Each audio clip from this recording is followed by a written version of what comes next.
সুকুমার রায়ের গোপ চুরি কবিতা অথবা গোপ দেখে যায় চেনা পদ্য নিয়ে যতই হাসি ঠাট্টা করা হোক না কেন, কেতাদুরস্ত গোঁফ রাখা বা যত্ন করা অনেক কষ্টের ব্যাপার। গোঁফ নিয়ে খ্যাতির বিড়ম্বনা কম নয়। শখের গোঁফ নিয়ে নানা অল্পমধুর অভিজ্ঞতা ও বিড়ম্বনার গল্প শোনালেন টাঙ্গাইলের মোচারু রুহুল আমিন। রুহুল আমিনের বাড়ি টাঙ্গাইলের মধুপুর উপজেলার আকাশী গ্রামে। বয়স ৭০ ছুঁই ছুঁই হলেও সুঠাম দেহধারী। মূল পেশা ঘোড়া ও পাঠার ব্যবসা। নিজের পালে রয়েছে ৭ ঘোড়া, দুটি দিয়ে ভাড়ায় টমটম চালান। রেসের জন্য রয়েছে ২টি তাজি ঘোড়া। ঘোড়সওয়ার হিসেবেও ব্যাপক সুনাম আছে তার। দেশের নানা স্থানে ঘোড় দৌড়ে প্রতিনিয়ত পুরস্কার জেতেন। ১.৫ ফুট দীর্ঘ গোঁফের অধিকারী রুহুলকে মানুষ ডাকেন মোচারু রুহুল বলে। রুহুল আমিন জানান, মানুষের বহু ধরনের শখ থাকে। কেউ বাড়ি গাড়ি করেন, কেউ ২ হাতে টাকা কামান, কেউ বা ২-৩টা বিয়ে করেন। কিন্তু আমার বাল্যকাল থেকেই শখ ছিল বড় গোঁফে পুরুষালী প্রকাশ। সেই অদম্য ইচ্ছা পূরণ হয়েছে। দেশের নানা প্রান্তের মানুষ তাকে চেনেন, জানেন। রেসের তাজি ঘোড়া নিয়ে বের হলে শিশুরা রাস্তায় জড়ো হয়ে উল্লাসে বলতে থাকে, ওই যে যাচ্ছে ঘোড়াওয়ালা মোচওয়ালা দাদু। এ উল্লাস তাকে অনুপ্রাণিত করে। স্ত্রী, ২ ছেলে, ৪ নাতি নিয়ে সংসার। আছে শুধু বাড়ি ভিটা। টমটম চালিয়ে কিছুটা আয় হয়। বাড়িতে রয়েছে বেশ কয়েকটি দুধের গাভী।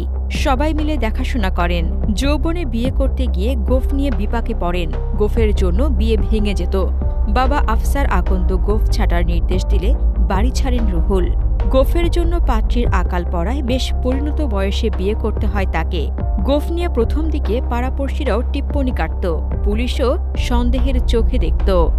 সমাজপতিরা গোঁফ ছাঁটার জন্য বেশ কয়েকবার সামাজিক সালিশ ডাকে। কিন্তু রুহুল শখের সঙ্গে আপোষ করেননি।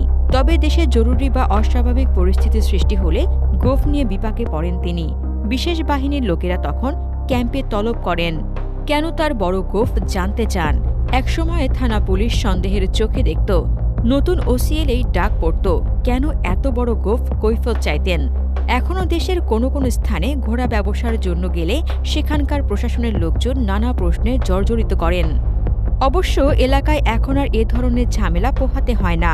গোঁফ রাখার মূল কারণ প্রসঙ্গে রুহুল জানান, বাল্যে রূপবান রহিম বাদশাহ যাত্রাপালা দেখতেন। সেই পালায় রাজার ১২ দিনের শিশুপুত্র রহিমের সঙ্গে ১২ বছর বয়সী মন্ত্রীকন্যা রূপবানের বিয়ের প্রস্তাব আসে। মন্ত্রী নবজাতক শিশুর নিকট নিজের যুবতী কন্যা প্রদানে অস্বীকৃতি জানান। রাজা অবাধ্য মন্ত্রীকে জল্লাদের হাতে তুলে দেন। এমন অবস্থায় রূপবান জল্লাদের হাতে পায়ে ধরে পিতাকে রক্ষা এবং রহিমকে বিয়ে করে বনবাসে যান। রুহুল আমিন গোঁফদেহী জল্লাদের ভূমিকাকে পছন্দ করতেন। এজন্য যৌবনে রূপবান যাত্রাপালায় জল্লাদ চরিত্রে অভিনয় শুরু করেন। এখনও সুযোগ পেলে বিশাল খড়গ কাঁধে যাত্রা মঞ্চে জল্লাদ চরিত্রে মঞ্চ কাঁপান। অভিনয়ের পাশাপাশি বাঁশি, ঢোল ও খমক বাজাতেও ওস্তাদ তিনি আরও জানান, ভ্যান ডাইক শৈলীর গোঁফ, যার ২ কোণা সরু হয়ে দীর্ঘ ১.৫ ফিটে দাঁড়িয়েছে। পরিচর্যায় অনেক সময় ও শ্রম লাগে। গরম আর দূষণ থেকে রক্ষায় দামি শ্যাম্পুতে ধুয়ে গোঁফে সুগন্ধি ও সানস্ক্রিন মাখতে হয়। গোঁফের বাহার দেখে অনেকেই পুরস্কার ও অনুদানও দিয়ে থাকেন। শেষ বয়সে তার দাবি, দেশে অন্তত একবার জাতীয় গোঁফ প্রতিযোগিতার আয়োজন করা হোক।